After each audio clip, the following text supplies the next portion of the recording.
Robert J. Conley here. Today's topic, lessons on intuition from Mad Men. Uh, Mad Men is one of the finest TV shows, I think, in the history of television. And it's one of my favorites because it does such a great job of capturing innate personality types. So I'm going to share three quotes that highlight um, I don't know, the challenges of intuition. Anyway, they address intuition. So if you've never watched the show, get a hold of it. I'm not sure what it's on these days. I think I ended up buying a copy on iTunes. It used to be on Netflix. I don't think it's on there anymore. But if you're a student of the game and you want to observe personality types in play, it's few more solid. So the first quote I want to share is the character Roger Sterling, who is of the Authority tribe, the one that operates from Rearview Mirror, also called Guardians. Um, not people of vision, people looking for just results, for a box to check. Did we get that done or not?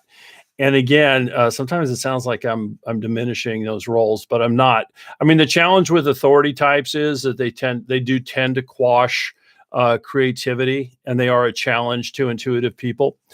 So anyway, Roger Sterling walks into Don Draper's office. Don is just seated in a chair looking out a window, and Roger walks in and says, "I can never get used to the fact that most of the time it looks like you're doing nothing.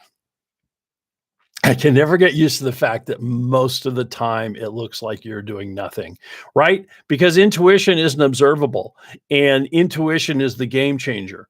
And so this comes back to my theme, ongoing theme, that intuitives need to work on standing for your contribution and for how you can change things, and to stay engaged and committed. And when you have an intuitive leap, an intuitive connection, to bring it to other people so that work can happen.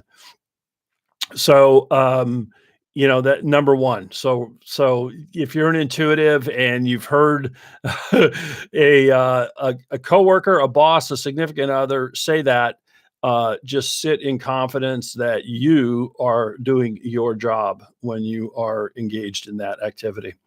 All right, the next one. So Peggy Olson is a junior copywriter, and she is, in the show, which is set in the '60s. She's a groundbreaker because she has gone from being a secretary to being a creative in this ad agency when it was a, a men's club and it was a hostile environment. So Peggy says to Don in a moment of frustration, um, Peggy says, "Sex sells." And Don Draper says, Don Draper's response is, "Says who? Just so you know, the people who talk that way think that monkeys can do this. They take all their monkey crap and stick it in a briefcase, completely unaware that their success depends on something more than their shoe shine. You are the product. You feeling something. That's what sells. Not them, not sex. They can't do what we do, and they hate us for it." So the so the dilemma that intuitives, creatives think, and again, I know I'm always interrupting myself, but I'm not saying nobody else is creative. I'm not saying that sensors can't be creative. Sensors can be incredibly creative in their own way, but it is the intuitives that, in this case especially, are occupying the creative side of the ad agency. And what Don is doing is taking a shot at the account men. And account men are salesmen, and salesmen actually, by and large, they're tactically creative, but they're not artistically creative. And if you're a fan of Mad Men, as soon as I say that, so think of Pete Campbell and Ken, whose name I can't remember. So Pete is not artistically creative. He wants to be, and they show where he doesn't, and it's tremendously frustrating to him. But Ken, the other account man, is creative and actually writes fiction on the side. So the creativity of account men, though, for the most part, is tactically creative in building relationships, maintaining relationships, getting sales made. And so but there is an ongoing tension between creatives and non-creatives. And as Don says, they think that monkeys can do this. And so if you're an intuitive, just remember, monkeys can't do what you can do. And it's your job to remember that and to keep bringing your intuition to the forefront, because it's through intuition that we take leaps in productivity, we take leaps in technology and in personal relationships. All right. So the last one is Peggy. Peggy is at her wit's end about an advertising campaign. And she said to Don, I can't tell the difference anymore between something that's good and something that's awful. And I just love Don's response. He said, well, they're very close, but the best idea always wins. And you know it when you see it.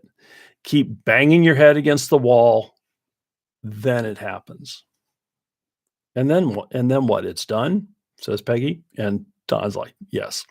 So for those of you who, again, have experienced that intuition and are in that process, a lot of times your initial intuitive jolt is good, but if you'll stay with it, stay present to it, work through it. Remember, I talked about applying your thinking, applying your the filters of effectiveness, of accuracy, of authenticity, of harmony to your intuition. You will grow that intuitive leap to a new level and bring that creativity and utility of that intuitive leap to a higher level. So the whole thing of, it's a fine line between it being crap and between it being great. Absolutely true. And you need to keep banging your head against the wall until it happens. And you can literally, and intuitives will get this, your body chemistry actually will change. And you're like, oh yeah, that's it. That's what that is. Okay, good. We can keep moving. All right.